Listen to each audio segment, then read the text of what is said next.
I spiritually awakened in 2016, in mid 2016-ish.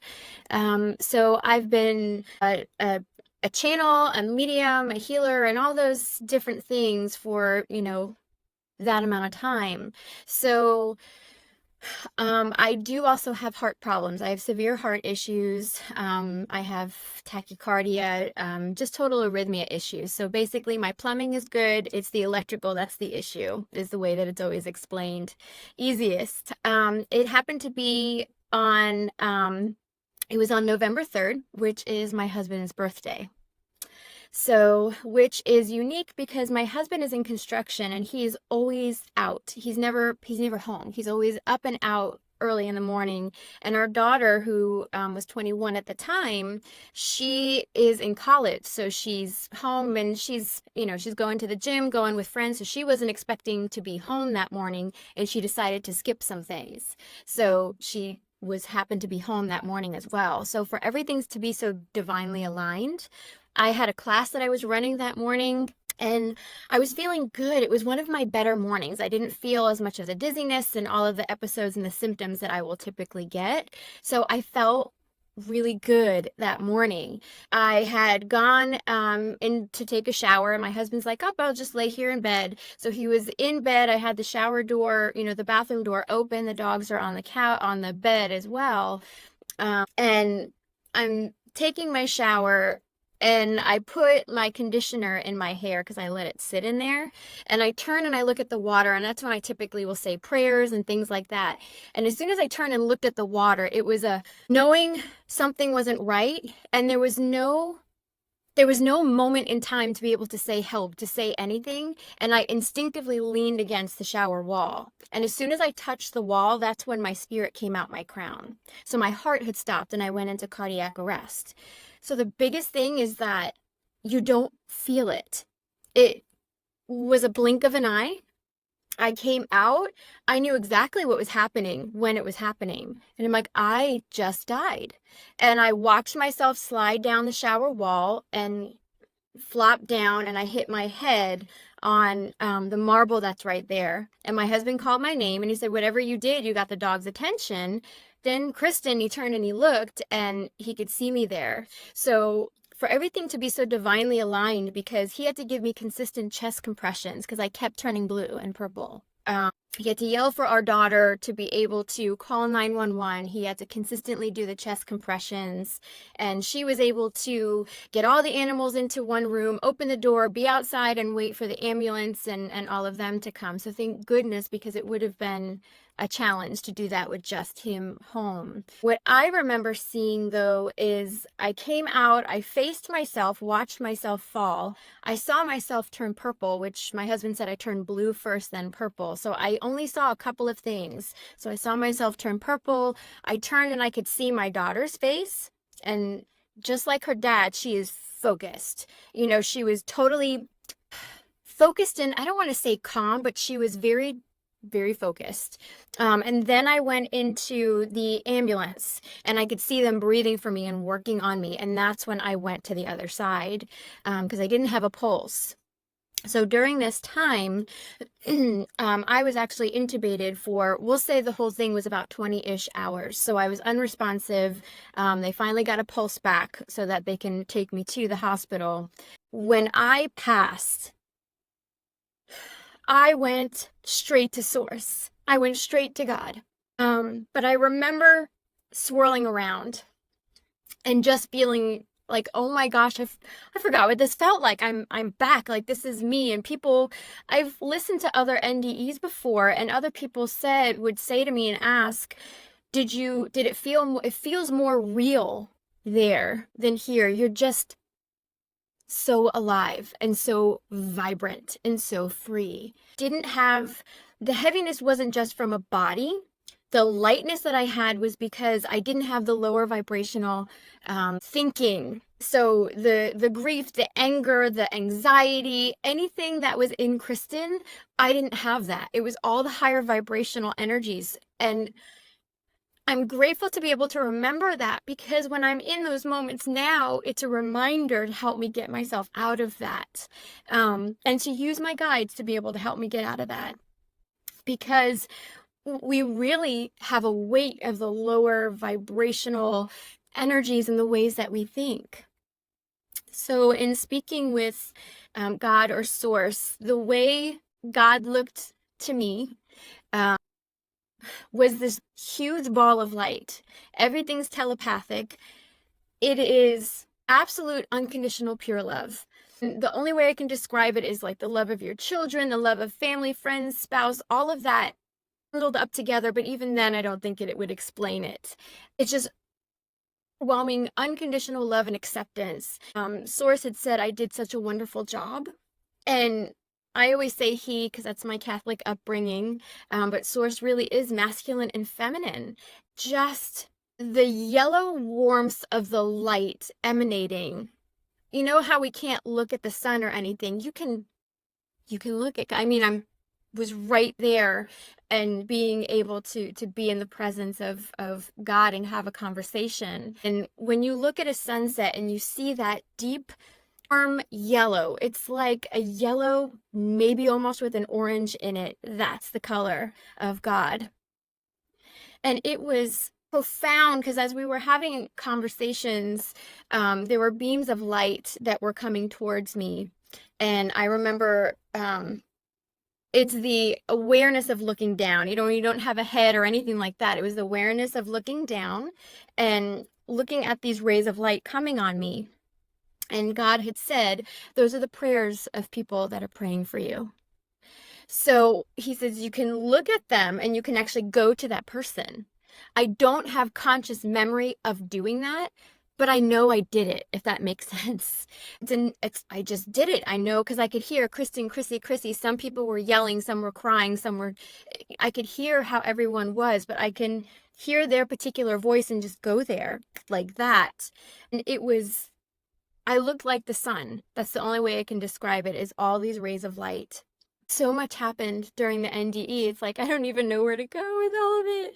But my daughter is, she's fascinated by people's eyes, because when you look at someone's eyes, it's not just brown or blue. It's like the galaxy, a nebula. There's all of these beautiful flecks and other colors that are just in there. When I was in the hospital, my eyes had opened and my daughter got excited, and the nurse had said, she's not there. That's just the body's reaction. And she said, Mom, those were not your eyes. They were flat. So they weren't my eyes. So when you understand that it's mind, body, spirit, and God takes you out. So even though my body was feeling, so if someone is, heaven forbid, hit by a car or in something, and you can see them maybe in pain, look at the eyes there. God takes you out and the body can feel, but it's the craziest thing, because I just had this realization, and my guides did say, remember, you're going to have more memory of all of this after the fact. Because a lot of this, I knew of things that happened. I remember being with God right away, but I had other stories just come up of everything that had occurred. It was the realization of, I didn't look at myself. They won't let me see myself. I couldn't see my husband's face, and my mom said, you didn't want to. And you didn't want to see yourself either, because I was intubated and all of that.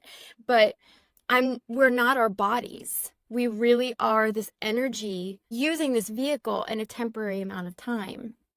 Being able to, not only were the prayers amazing, but the connection with our spiritual team. My mom, I had taught her how to connect with her guides. And when my parents were on their way to the hospital, my mom had said, please give me a sign that Chrissy's okay. Give me a sign, just give me a sign everything's okay. So when they got to the hospital, the nurse was talking to them, and she says, my name is, now we have nicknames for one another. My mom is the tree and I'm the apple, because the apple doesn't fall far from the tree. So the nurse's name, the head nurse, her name was Apple. And my mom goes, what? Excuse me? And she goes, I know. She goes, my name is Apollonia, but my friends call me Apple. So that was the sign from the spiritual team, with her name being Apple, being the head nurse, right, me. So it's just all of those different synchronistic, beautiful things that happened during that time as well. But when I was with Source and just having conversations, and it was how beautiful I navigated. It wasn't, you should have done this, you should have done that. It was just, look how you did wonderful. What a great job you did. Welcome home. You are loved. And that's when I was shown a life review as well. And it was all around me, just like these huge, maybe curved a bit screens that were just all around. And I could see, it was interesting because I saw all the happy, joyful moments, the funny moments. And it's not that I'm perfect by any means, but the way that Kristen learns is, if you're going to show me things I did bad, I'm going to hold on to that, right?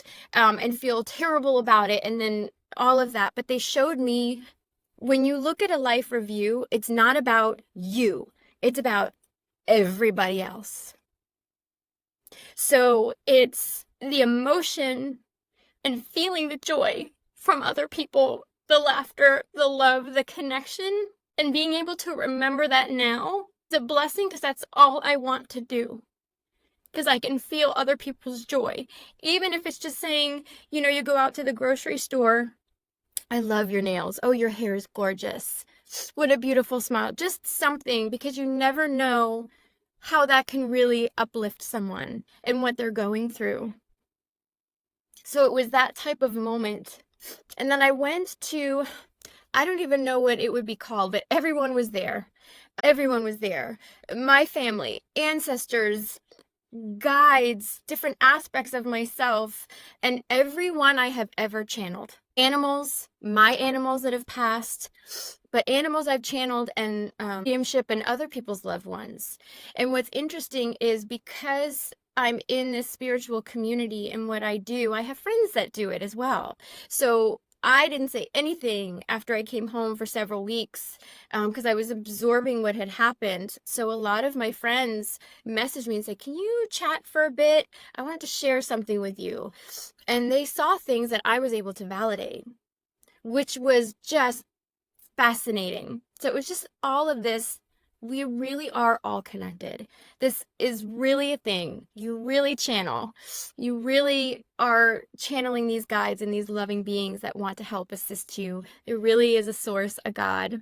But I saw, when I went to that area where I was like a welcoming area, I guess, because I hadn't made the decision whether I was going to stay or go yet, and it was just seeing everyone. And it was my friend's son that I've channeled many times. He passed very young, and he was front and center. I saw him, and we embraced, and he did this certain smile with one side up higher, this smirk smile that was one side higher than the other, and we had hugged.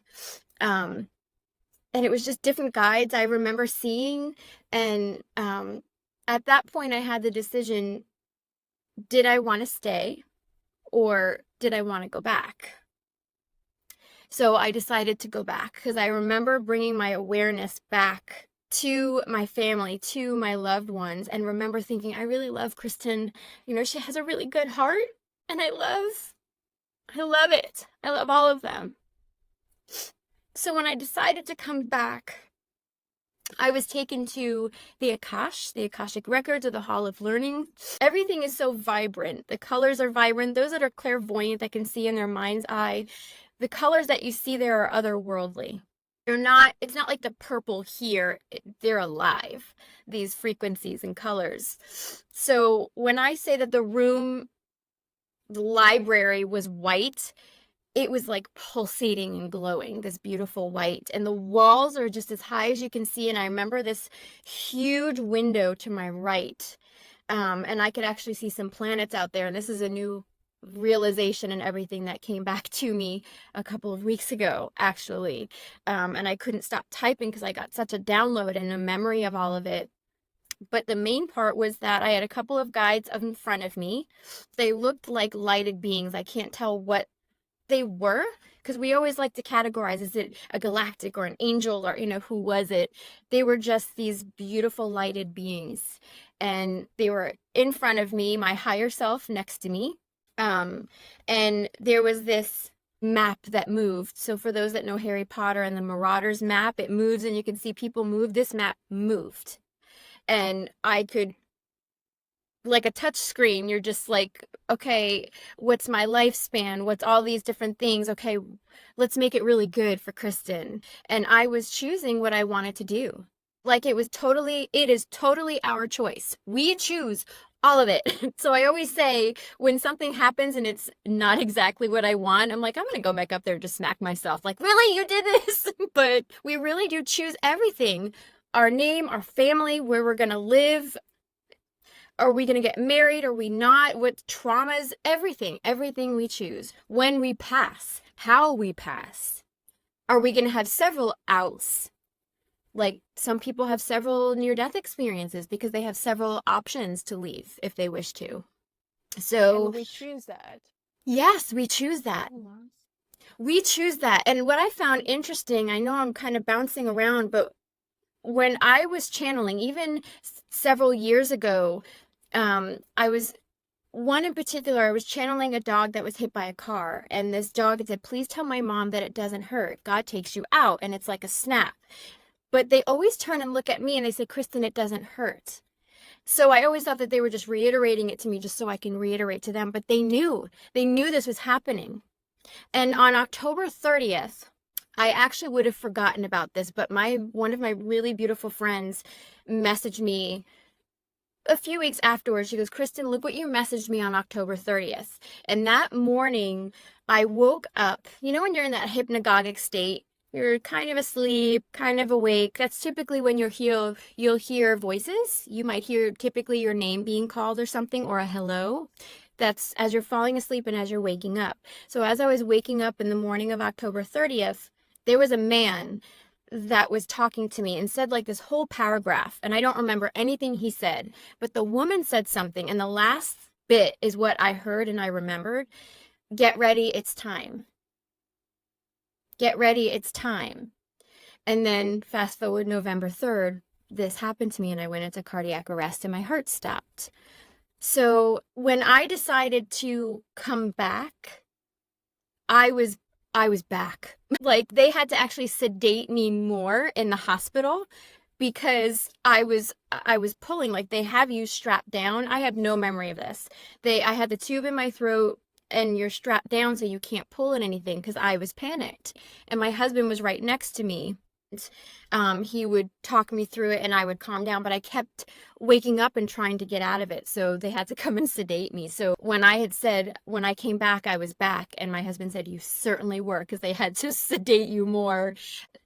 20-ish hours of this. And then Saturday morning, when my parents came in to see me and some friends, my mom said it was night and day. She's like, you didn't skip a beat. You were just, hi. And my memory was terrible because of the sedation and everything. So it was literally every 30 seconds. They had to remind me, why was I here? And then it went to a couple of minutes. So I don't remember really the first 4 days, and kind of the last 2, because I wound up having surgery for a defibrillator. And my mom said, just my face. She said, not only was my hair crazy because, I was in the shower and I still had conditioner in it. I had like this curly Q that was sticking out the side of my head, she said. And she goes, but the look on your face was like you were when you were a child, when you were little, and it was just not a care in the world. It was just total peace and bliss, which is exactly what I felt on the other side. And that's the other thing too, is I always felt very childlike in my life. I never felt like an adult. I was a banker for 15 years and I always felt like I had to be, I don't know, stuffy or something like that, but it never suited me because I'm just and silly and are carefree. And God said, that's me. That's the energy of source, is like children. You look at things through the eyes of a child, the magic, the joy. When they trip and fall, they don't dwell on it and get mad and upset at it through the rest of the day. They're like, a butterfly. And then they go off on that thing. So it's just the magic, the joy, the wonder, and the happiness of all of it. And I just felt so at peace and joyful. And that specific feeling lasted for weeks afterwards as well. It was profound, and I'm grateful to have the memories that I do, and grateful that my friends had connected with me and said, one said, I saw you look like the sun. And I said, those are the prayers. And remember the young man that I saw, the boy. My guides kept telling me, you need to message your friend. Message her. And I've channeled before. This person is a very gifted medium, so I don't know what my holdup was, but I finally messaged her and I said, I saw your son, and this is what he looked like. She goes, Kristen, I was praying for you. There was a group of us praying for you. She said, and he came forward. And she goes, first of all, that's his smile. That's how he would smile, is that smirk. And he told me you hugged, that he was there, he greeted you and hugged you. Yeah. So to have the validation of things that I experienced as well, it's just a mind-blowing experience. It's not just my experience. Everyone else was touched by it and had experiences as well, which I think is just profoundly beautiful. Yeah, and I think even the fact that, we usually pray in order for us to get some hope, right? Because we feel so powerless, so that's the only thing we can turn to. But it's really, I've never heard that before, that us praying for someone and thinking of someone actually has an effect on that person's spirit. Yes, you're heard. I heard everyone. I could hear the whispering. I could even hear the whispering of the nurses, especially when it was directed towards me. Because I remember telling my husband when I was awake at some point, don't tell me anything. There's things I need to validate from you. So he didn't tell me anything other than I fell in the shower. And it was the wiggle your toes. Can you blink your eyes? Kristen, are you there? Can you move your hands? Can you squeeze your hands? Different things. And my husband was able to validate that. I didn't know how he was laying and leaning on me or leaning on the bed next to me. But your prayers are heard. They're always heard. And it's just the feeling within me is I just knew that I was just so loved and supported. And to be able to go to you if I wanted to go to you in that moment. And what I find so beautiful is, especially when you mentioned, the part of us having a spiritual team and being able to connect with them at all times. And I think a lot of us, when we're feeling a bit hopeless or we're not quite sure which way to go, we're a bit lost in trying to connect with them. So how do we do that for somebody that's maybe tried and hasn't really successfully managed to? Yes. So again, my background, I was very Kristen. I was very normal. I'm all about living paranormally, I call it now, because everyone has these gifts. We all have different strengths. If you're not like, I'm not very clairvoyant, I'm not like a clear seer, it's something that I developed and that opened up with my spiritual practice. But what I have learned is the ego is a program. We are sent here and we're given a program. This is who you are, your religion, your everything. You're told about you. And then who is your environment? Who is, the collective consciousness at that time? So what is socially right and wrong and all those are the programs that we're given. With spirituality, it's breaking free of the program, which is so hard. And Kristen is very in her head. I was in my earlier years, so I'm not worthy and I'm not good enough and all these different things that I thought. With connecting with my guides, looking through the eyes of a child, that playfulness is everything. So when I first started channeling, it was I need to do this because I need to help. Then it was let's play. Let's play and give amazing magical messages and whatever it is that's needed for their highest and greatest good. When you look at it that way, this shield drops. We block ourselves. That's the other thing that I realized on the other side is, yes, there's this veil of forgetfulness and it's this journey of awakening and we're all different on this journey. Some awaken, being born, and others, it took me until my early 30s to awaken. But when you look at it as, especially people that are wanting to channel their loved ones, it's out of, I need to know that you're there. If you're looking at it as, let play with me. How do I connect with you? Everything, release any and all expectations of what you think channeling should be, first of all, because it is way more magical than you could ever think. Ask your guides or a loved one, can you show me a sign? Be specific if you want. Can you show me a caterpillar? Now go for things that you wouldn't normally see. Like I'll say an octopus or a sloth. I asked one time for, I said, guides, just for fun, can you please show me a couple of things? Can you please show me a feather? And can you also show me a unicorn? And then don't, okay, where is it? Where is it? Because you're forcing it. Allow it to fall into place. So I asked for a feather. I don't typically do that now because I see feathers everywhere, especially in the spiritual community. So I won't ask that now. But I happened to go to the garden center because I love to garden. I was with my husband. This was years ago. And I picked up a plant and I'm like, oh, this one, because I, very picky and particular about the health of the plant. So I picked it up and I went to put it in the cart. And my guide said in my head, look at the plant.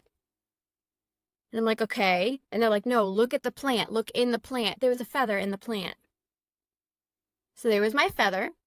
And then it was during COVID and it was our daughter's birthday. So we asked our neighbors to come out and, be distanced, but to sing happy birthday.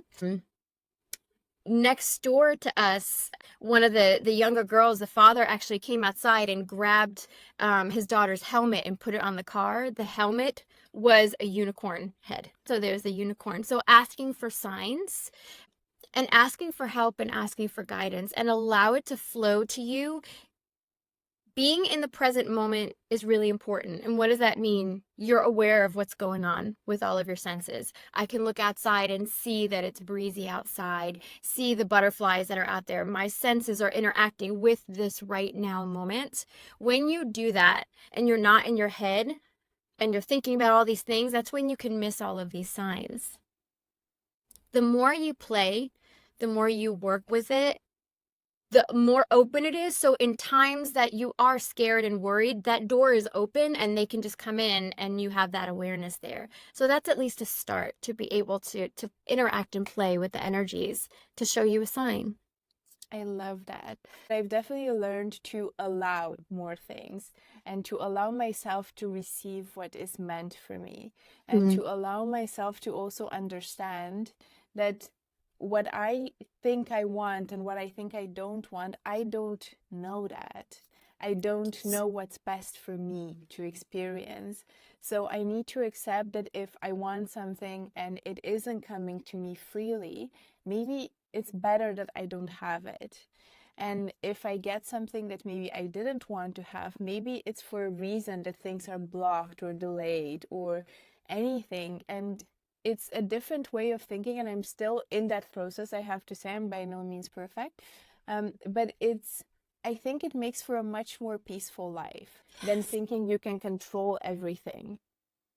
Yes.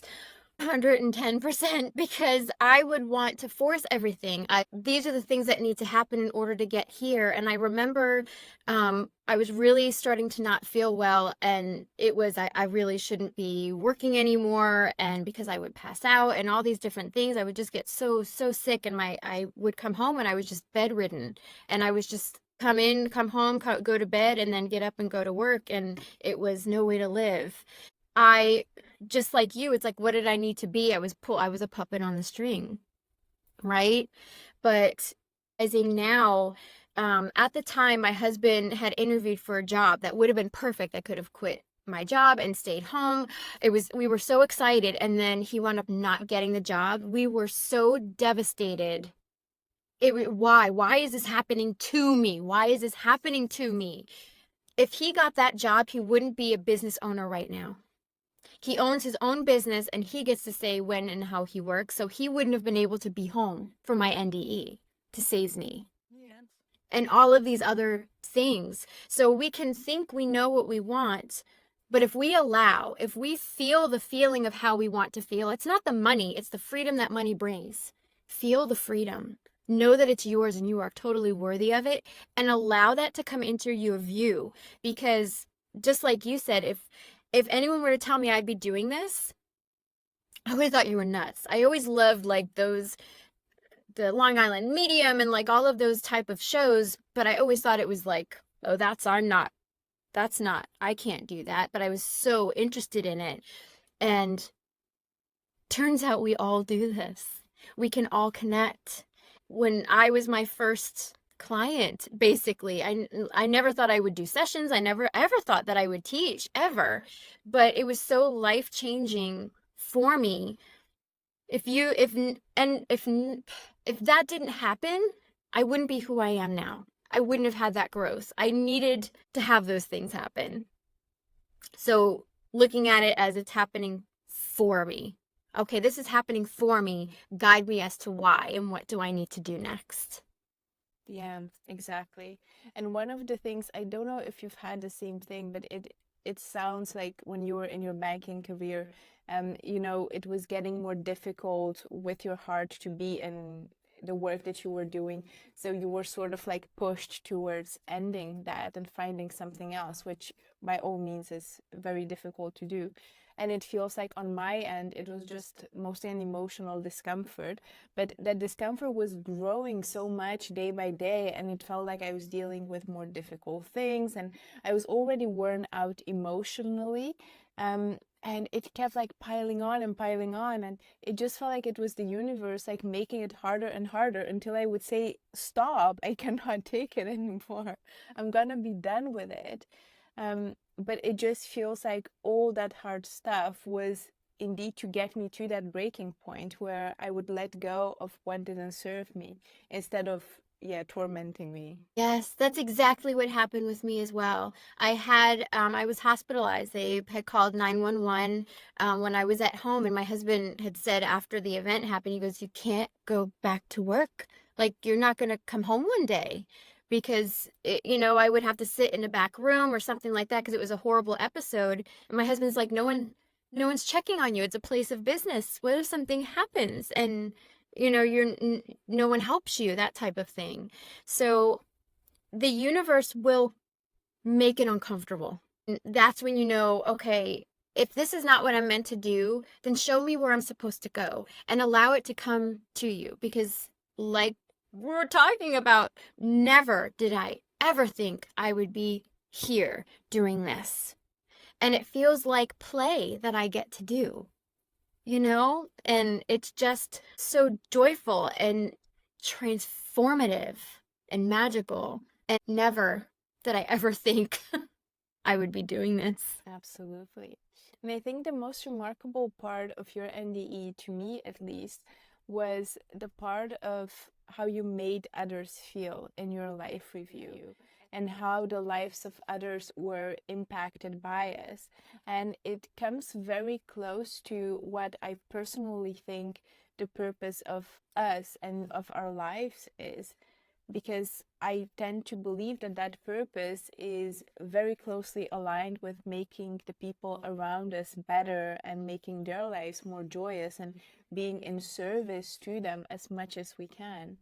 Yes. Was this something that you discovered in that moment, or what did you make of it when you had that life review? I remember thinking, being back in my body now, why did you show me that? Because I'm not perfect. And they said, because the way that I am, I would have been more torn down by looking at, oh, I can't believe I did that. That's terrible. And it would have just caused me to spiral. It really gave me more of that. It ignited more within me to do more of that and to really show that we are all one. What we put out there comes back to you. Karma is a very real thing.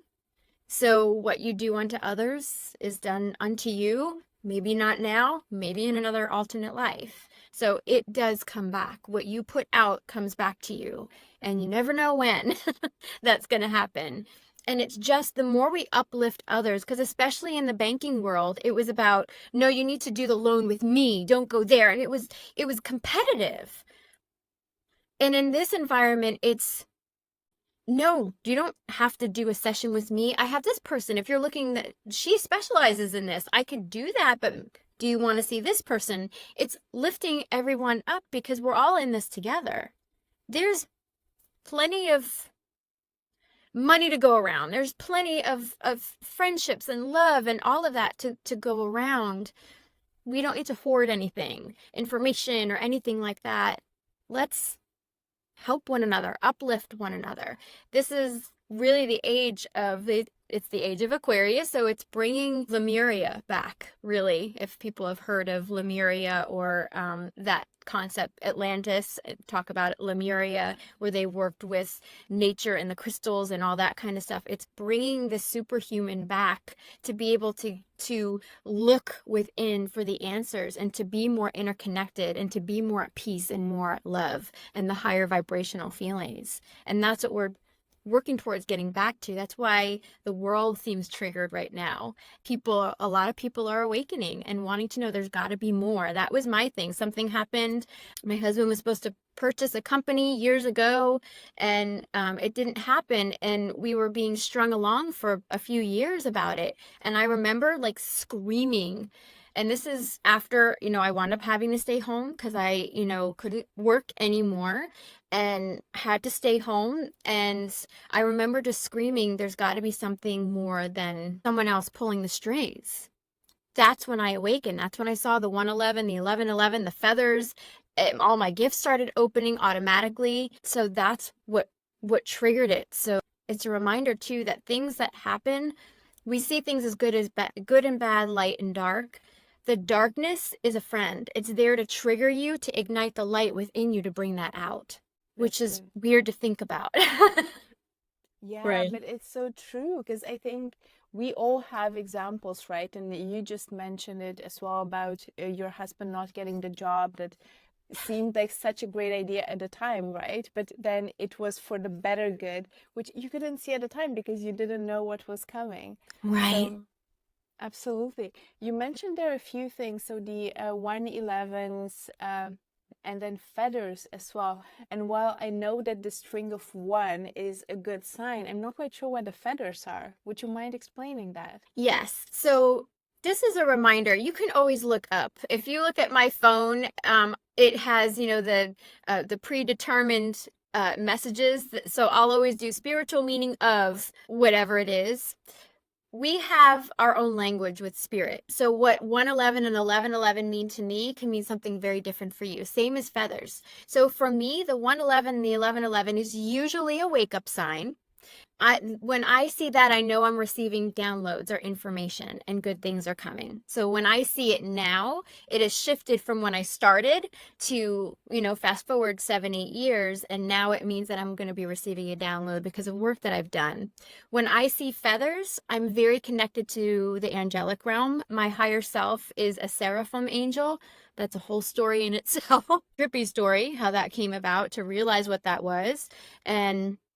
But feathers are just my sign from my higher self and the angelic realm, that they're there, that they're with me, because it brings me joy. Because I always tell them, I love to hear from you. Show me some signs, sprinkle some joy, into my life, type of thing. And I always say magic follows me everywhere I go. I love that I experience magic more and more with each and every day. I'm very big on affirmations. It's something my guides taught me to do. When you have the feeling there, if you're feeling low vibrational, you don't want to say them because that infuses something different in it. But when you feel those moments of joy, say all these affirmations and it infuses it and really ignites it and puts it out into the universe. But that's what the feathers mean for me, is the angelic realm and the connection. Sometimes I'll look at it and they want me to see something, or I'll get a download in that moment to remember something, or I'll know, okay, now I need to meditate. Because sometimes when I see them, it sounds weird, but I'll just know in that moment because they just put the information in my head, you need to meditate. Then they were just trying to get my attention to remind me to do that. Yeah, absolutely. So beautiful. I cannot help but think you know, you are such a light and positive person, and you have so many lessons that, I mean, just a few of them you've shared with us, but so much more that you share with the people around you. And this to me is, I see it as a duality with the heart condition that you have, right? And which has been very challenging to manage for most of your life, if not all of it. So I wanted you to speak on what it was like to go through this and the mindset that you've had to develop. And then I also wanted to ask you, how do you stay away, or how did you stay away from, you know, the why me conversation? Like, why does this happen to me? Because definitely your life is harder than that of people who wouldn't have this, for sure. Yes, ma'am. So how do you stay in those high vibrations? And we were talking about why things are happening to us and they're actually happening for us. Yes. How do you see this challenge that you were given right now with the knowledge that you have at this moment? So I was in it. I was depressed. When I first stayed home, my heart issue is something that I think I've had my entire life, but it was like sprinkled through, and it didn't get bad, honestly, until after I had our daughter. And I would always try and put the face on. Like you said, when you were in the corporate world, it was like heavy emotionally. For those that have an unseen or a seen illness, any kind of like mental struggles, anything like that, we're all going through something. I would always try and put the face on, but then I would get depressed because I'm sick, and people are like, well, you don't look sick, but I'm so sick, you know, that type of thing. So it was just this struggle all the time. I was always upset. I was always crying. And when I stayed home, I felt very depressed because I felt, well, now I'm not contributing anything. What am I doing? I can do laundry and then I have to rest for the rest of the day. Or maybe I could do laundry if it's a good day, do laundry and maybe cook dinner later. I had to choose how I spent my energy. And then when that moment happened and I awakened, the guides had taught me that everything is happening for us in order to trigger and ignite and pull that out of you. But how do you get it out? When I was very Kristen, very human, I was dependent on what everybody else said about me. I didn't love myself. How do you love yourself? Like, how does that even look?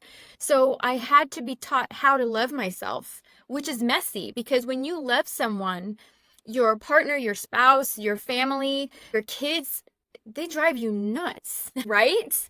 I mean, we love them, but they can drive us nuts. That's the same when you love yourself. It's a mess. I love you, Kristen, even though you were just a mess. So you love yourself for everything, for all of those faults, because you know your heart wants to do better. And that's how I stumbled through that. And I realized, because people would say, oh, I'm so sorry you're going through all of that, after I was home for a few years.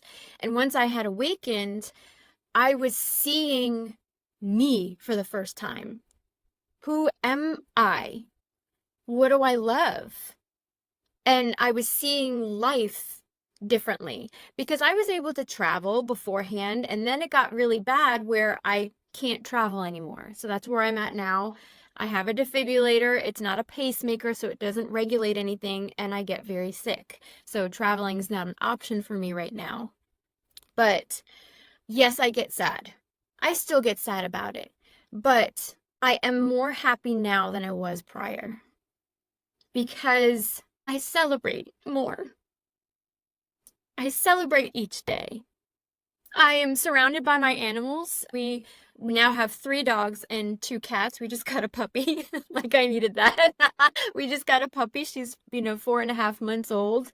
While everyone's at school and at work, I get to do this spiritual work on myself, collaborate with others, have these conversations, help people. And it brings me so much joy to be able to do that. We have to find joy within ourselves, which is so hard when you feel like you're in the gutter. But the guides always tell me 1 foot in front of the other. And I remember telling them, why does it seem like I'm taking 5 steps forward and then 50 backwards? And then 10 steps forward and then, 1,000 steps backwards. That's what it will feel like. And the guide said, in the realm of spirit, movement is beautiful, and we celebrate you. You see right, wrong, good, bad. We see movement. You have to fall back in order to ignite yourself to move forward. So now when something happens, I tend to laugh more about it. Okay, what do you want me to see? What do you want me to do?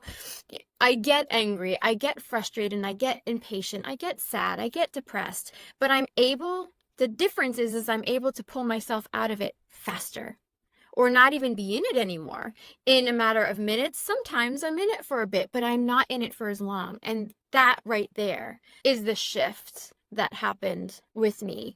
But it's the gratitude of each day. I'm home. I get to be home. I just have to worry about myself. I don't have to worry about getting up and going to work and all these other things that I had to worry about before. I am grateful. So being in gratitude for absolutely everything. Because the days that I am bedridden, when I get up the next day, oh, it feels so good to eat my breakfast outside and feel good and not have pain in my chest, and I can take a good breath. I don't feel nauseous. So gratitude is everything, and you can always find something you're grateful for somewhere.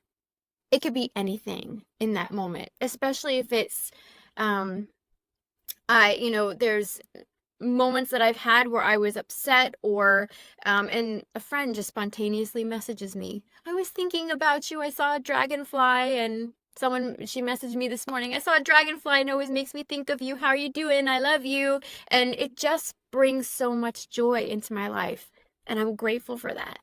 I'm grateful for the connections, but the deeper connections.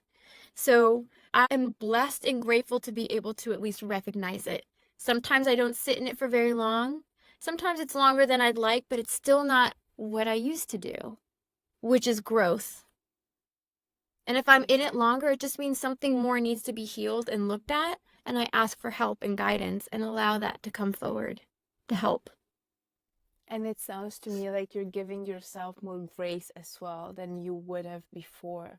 With, hey, it's okay, like this doesn't feel good, I'm a bit sad today, it's fine, I still feel sad. I don't need to be superwoman all the time, but I just need to wallow, and I will direct my attention when I'm able to towards more positive things. Yes, feel the feelings. It's okay not to be okay. I always thought I always had to have the face on. I always had to smile. I had a great aunt who I loved dearly, and she was my biggest cheerleader, but I always felt like she had me on a pedestal and I was her Barbie doll. So I had to be a certain way and look a certain way and all these different things. I had to really learn who Kristen was, and I had to really learn to love myself, and I had to learn that it's okay not to be okay. When we have feelings, we're here being human to feel those feelings. Because on the other side, there's such high frequencies. You manifest like that. There's no I'm hungry, or I where's my next paycheck so I can make my mortgage payment, like that. There's not that on the other side. So you need to learn this to have more gratitude for that, right? So it's source experiencing itself through all of its fragments, which are all of us. So beautiful. Kristen, is there anything that I haven't asked you today that you feel called to share with all of us? Can you sit with that for just a moment, just to feel into what would be? So I remember a couple of weeks ago, I remember saying, why did these certain things happen? I was upset because I was upset over my NDE. I was being picky and I was trying to control it. Why can't I see other people who had NDEs can see themselves and all this other stuff, and I couldn't see myself? Isn't it funny what our egos will get upset about and try and critique about? I'm critiquing how I died, basically. I remember being so upset about that. But when I finally got over my little pity party and I meditated, that's when I received insight in saying, remember that you're not your body. So it was my biggest gift to realize that we are so much more. Because Kristen always thought I was little, significant. I didn't have much to offer the world. And I'm just a banker, I would help people with my whole heart, to be able to help them and all of that. And I worked hard for what? For me to go in the next day and, well, what did you do for me today type of thing? What are your numbers today? That kind of stuff. But I realized that we are so much more, and never to dim your light to appease others. Because there are people that are in our environment that are triggers for us. You know those people. They are our biggest teachers. To trigger something within you and to be able to feel the feelings. Really, the message is start asking and thinking and remembering who you are. When I meditated many years ago, when I started this journey, I channeled God for the first time. And I remember saying in my mind, who is this? And I heard, you know who this is. But I was in total denial. I'm not worthy enough to channel God. And I asked, the meditation, or the purpose of the meditation was, who am I? Who am I? And God said, Kristen, you are love.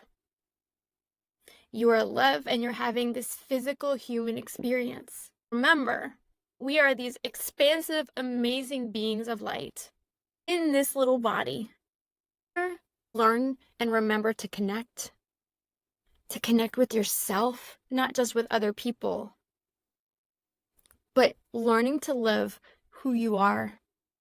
Learning to love everything around you and know everything is happening for you. I know we've touched on that more, but I'm really feeling that this is just such an important message to drive home, because it's something that I've felt and really had to work through. And there's so many layers to this journey, right? So there's still things that come back up from bullying and self-love and that kind of stuff, because there's always all of those layers. But like I said, I navigate it better.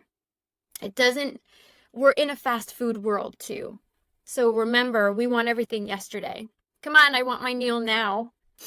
I want to feel better now. Okay, help me get out of this depression like now, yesterday. The best things in life come with that gift of time and that gift of patience with yourself, because it lasts longer. It's not the quick fix. So trust yourself and trust that everything's happening for you, and know that, okay, I'm grateful for this now moment, even though it doesn't feel so wonderful, because it's triggering me for better. Just remember who you are, because it's just more amazing than so many people realize. That's so true and so beautiful at the same time. I'll definitely have to replay that for myself to let that properly sink in. How can people find you and your work? You can find me at www.infiniteheartandsoul.com, and you can message me from there. But I'm on social media. I always say I'm shy. Before my NDE, I would always do some lives, but on my personal Facebook page and in my group class things. And this really has shoved me out a lot more after the NDE, doing more content and videos to be able to serve others and to help whatever I feel the collective needs at that time. So TikTok and things like that. I had two, one at the age of 4, the second at the age of 6, where I had to have, some life-saving surgeries. The first one I remember, because of the way I was dressed, it was summertime.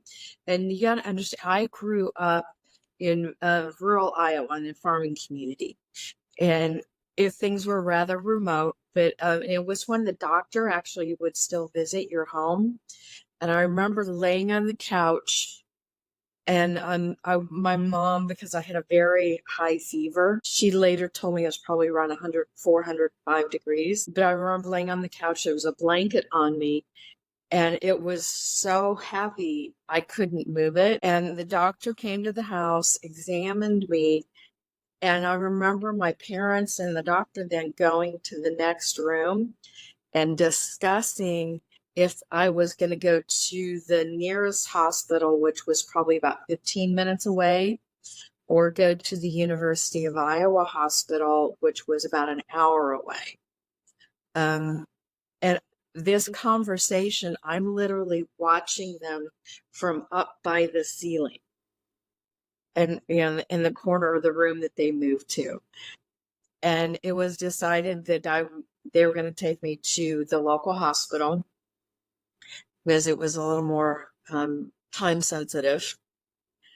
And from there, I went to this beautiful garden. It's really, even for years, I've been struggling to describe it because everything just glowed and glittered. And there was just wild flowers everywhere, little animals, mostly animals I was familiar with in the area where I grew up.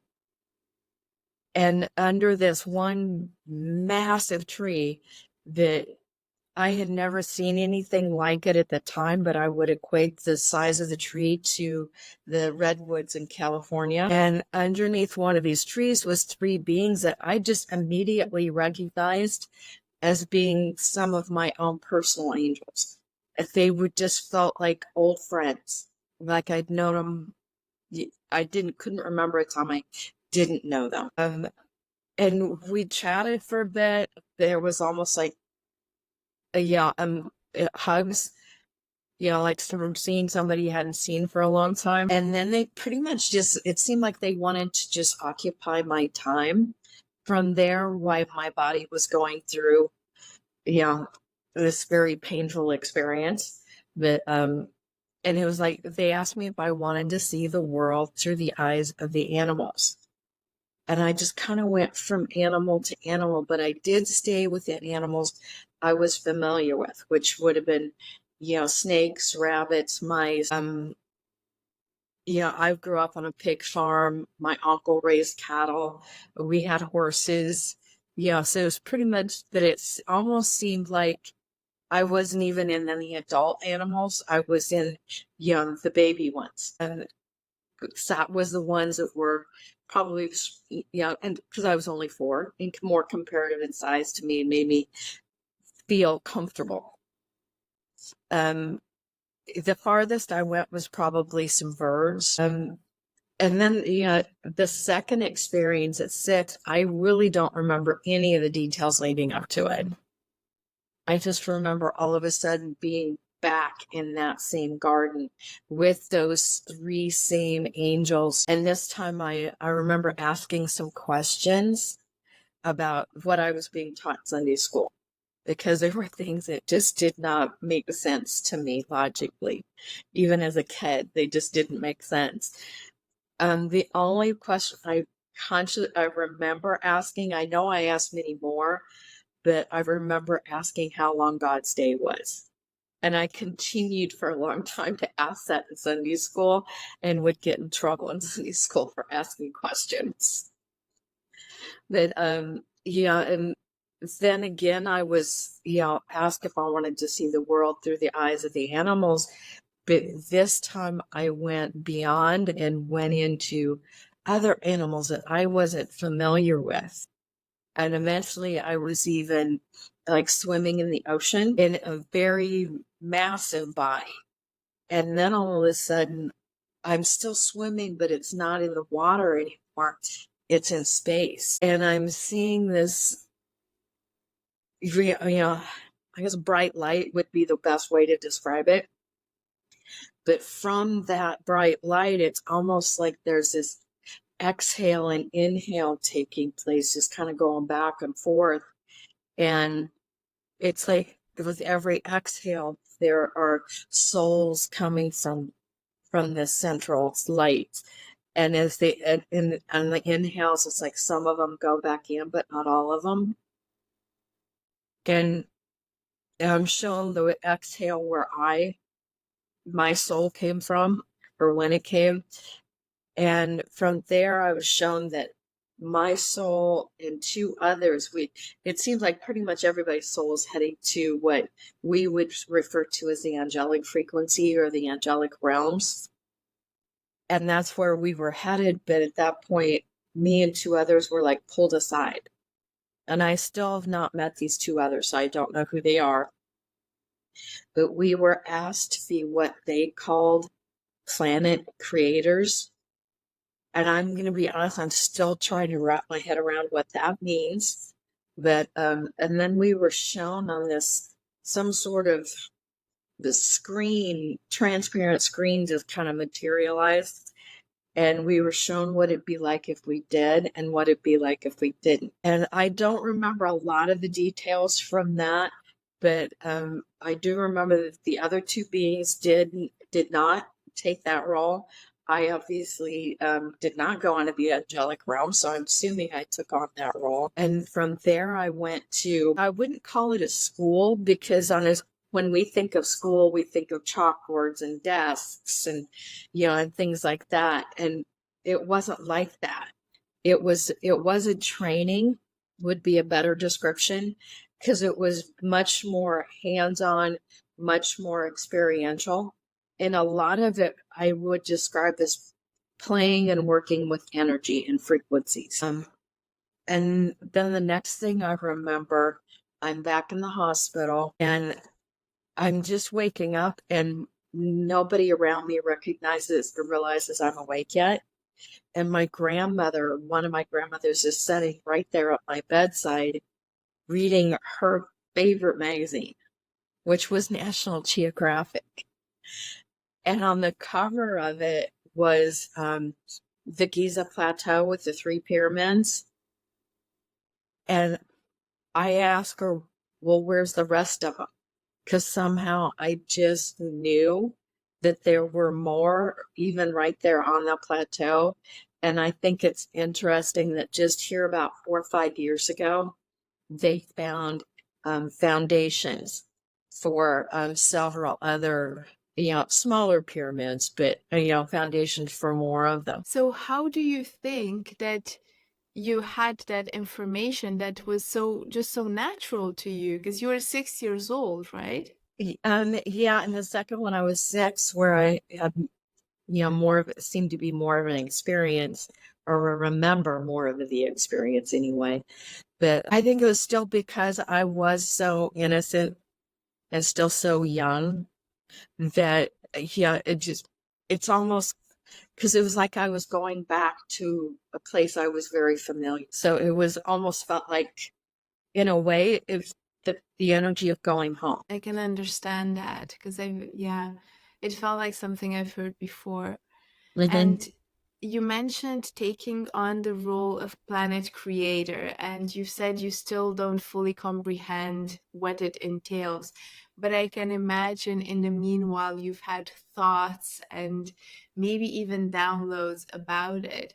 So how would you describe this role right now? I think in this lifetime, what I'm using or what I'm doing to kind of, I think, do that is I'm very much into what's called the solfeggio frequencies, which are very, very specific Hertz frequencies. These are the frequencies Nikola Tesla used in his work, if you're familiar with that scientist. But, it's all based on 3, 6, and 9. So there's, 9 sets of 9 of these frequencies for a total of 81 of them. And I created mandalas, which, a mandala is just a 2-dimensional, way to show something that's actually 3-dimensional. It involves sacred geometry. I actually have some of them right here. I'm just randomly pull. So I created a deck with these. Interesting. That's so beautiful. This is frequency 888. It's from the angelic set. It's really beautiful. But, I love mandalas because there's something really, is it just me, but there's something really calming about them. Yeah, there is. Because everything, sound, it isn't just sound, it's a frequency. It's color and, vibration. Atom is an atom. It's what frequency it's vibrating at.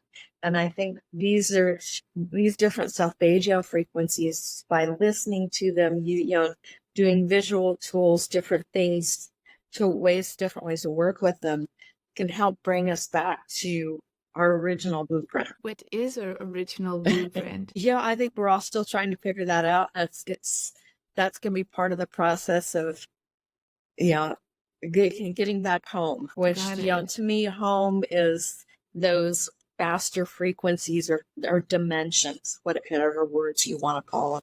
And I like the term faster, slower, better than higher and lower, because just because what a frequency isn't faster doesn't really mean it's better. In some cases it is, in some cases it isn't. Makes sense. And I wanted to come back to something you mentioned earlier, which was this, I'm hoping I don't butcher this, but solfeggio frequencies. Uh-huh. Because we were talking about how the frequencies come together in mandalas as well, but they also come together through sounds. And you also mentioned Nikola Tesla using that. So for those of us who haven't heard of these frequencies, could you give us a bit of like a definition of what it is and why are they beneficial? Nikola Tesla said that if we understood 3, 6, and 9, we'd understand the universe. And all of these numbers, when even with the 888, you keep adding those up until you're back down to one number. If there all these 3-digit numbers always add up to 3, 6, or 9. There is no zeros in any of the solfeggio frequencies. It's all based on Pythagorean math. So these frequencies are ancient. And even, if some people think Pythagoras invented what we call the Pythagorean serum, but he didn't. He just rediscovered it. It's much older than that. Is even when like NASA has sent spacecraft out into the universe, out to the galaxy, each and every sphere, every planet, every moon, every sun puts off a frequency. And they're all solfeggio frequencies. These are literally some of the ancient, like Native American, some of the traditions from India, they speak of our universe being sung into existence. And I believe these are the frequencies that were used. And that's why these can help us realign with that original blueprint. Right, so it's almost like the frequency of creation. Yes. Our own sun puts off frequency 528, which is considered to be the frequency of divine love and DNA healing. These frequencies are some Mayo Clinic and some other different hospitals here in the U.S. At least, I don't know about anywhere else, but at least here in the U.S. they're starting to use frequencies to help break up cancer cells. I've heard and guess that what? It's as a well. solfeggio frequency they're using. There we go. I think there's just so little that we've just started to comprehend about sound and frequencies, but it feels like we're starting to understand more and more. And luckily, I think there's also more and more appetite to uncover more about this and create more usage for frequencies. Mm-hmm. Yeah, if we would just all start tuning our musical instruments to 432 instead of 440, it's so much more healing. And it's just so little of a difference. But, when you listen to it, it sounds, just so much more soothing, so much more comfortable. That's so interesting to hear because I really don't know a lot about music, but I'm starting to learn about frequency. So it's fascinating for me to understand. So going back to your near-death experiences, you were at the time a child, basically. So what did you think happened? What did you understand of that experience? To me, it was very natural, and I don't think it was a few years before I fully understood that others didn't have this experience. And, even afterwards, I did continue to see those angels all the time. And I really didn't understand for a long time that others didn't see this too. And do you feel like it changed, or no, I don't think usually change, because at 6 years old you wouldn't quite know what life path you were going to walk on. But do you feel like this experience and being more in touch with your angelic support team, let's say, sort of shaped the path that you took in life? Oh, definitely. As a result, now I don't think I would have become an artist without this influence. And one of the things I continue to do today is drawing the angels, and I've even started drawing other people's angel portraits. So as I sat with someone, if whether either in person or via Zoom, I'm able to see the angels are with them, and I'll draw one of them. If you can't misuse this one. That's so beautiful. This particular one, it's the ones I share with people and do that is Gaia. So the soul that is holding the energy of our planet right now, that is her in angelic form. But and I've drawn some of the other archangels and things, and those I will make prints of and share with people. But the personal angel portraits, I of course do not. That's so beautiful, Susan.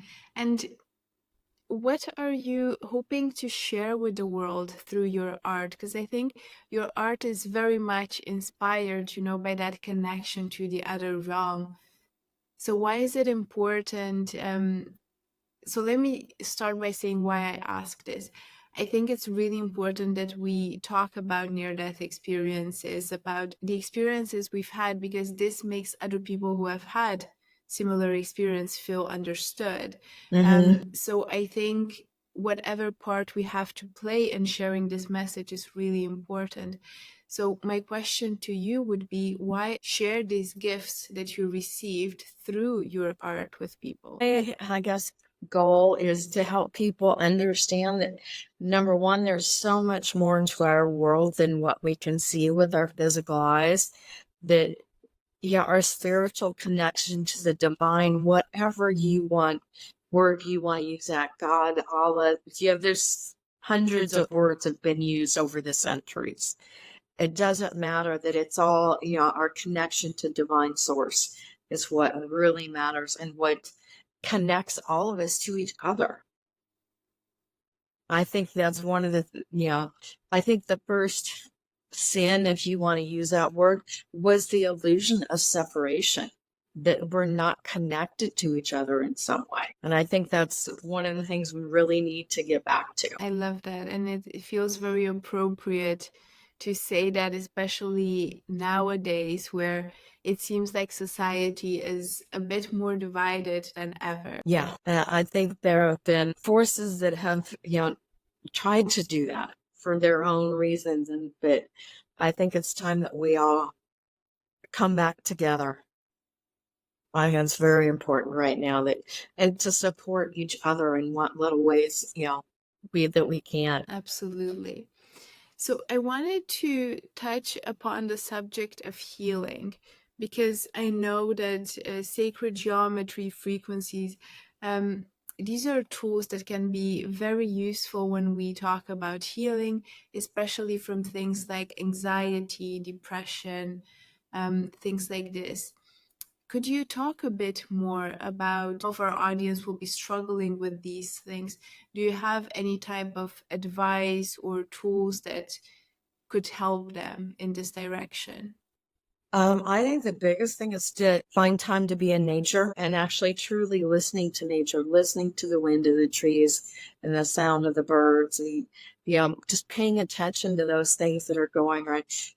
What was it our ancestors used to say, is taking time to smell the roses. I think that really is important in the days where if it's too cold or it's raining or whatever, and you don't want to go outside, find some way to meditate that works for you. Because it's not just about silence. It can be listening to music and frequencies. It can be doing guided meditations. There's Coloring, yeah, it can be a meditative tool. I know someone that, her best way to meditate was to vacuum, because that white noise and everybody else in the house then would leave her alone when she was vacuuming. So even if it's just 10 minutes a day, taking some time for yourself in that way is very, very important. Yeah, because if we don't recharge our own personal batteries, we don't have anything to give and share with others. Absolutely. That's so important. So, Susan, tell me, how can people connect with you and with your work? The easiest way is through my website, which is susanwalterart,